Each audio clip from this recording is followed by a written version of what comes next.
হরিণী চোখে কন্যা তুমি। দোস্ত তোর একটা আজকে একটা কাহিনী করবো, তুমি খুবই মজার একটা কাহিনী। হ্যাঁ কি তে এখন এই দেখ দেখ দেখ কাকুর সাথে আপাটা কে?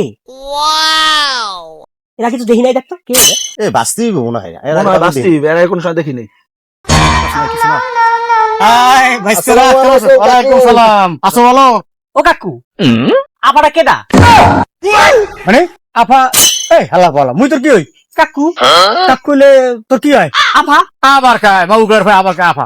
কাক কইলে কাকুর তো কাকি হয় না? ও কাকু এটা বুঝছি সম্পর্কে আমার কাকি হয়, কিন্তু বাবা এই না কাকি কইতে পারবো না, ভাবি কমু। ওরে মাউ গর্ভ মুই তোর কাক কইলে তুই তো বেরে ভাবি না? আরে মাউ গর্ভ করলে আর ভাবলাম না। ভালো ঠিক আছে ভালো। ভাবি আমাদের বাসা নেটের লাইন তো আমারই, যদি কোনো সমস্যা হয় আমার স্মরণ এই ধরো ও নাম্বার আছে আমার কাছে। কি কাট করলো তুমি? আরে নাম্বার আছে ফাইজ দিবি যত সব কিলো। দাঁড়ান ভাবি, ওই যে সামনে টেইলারটা আছে ওটা কিন্তু আমার ভালো ফিটিং জামা কাপড় আমি বানাই দিই। চাচাই কিন্তু জানে, আইসেন আমার দোকানে। হ্যাঁ বুঝছি। এই বয়সে এই সুন্দর ববি হইরা আর বলতাছি ওই যে কাকি কয় ভাবি বউলের বাইরে না। বসো বসো বসো।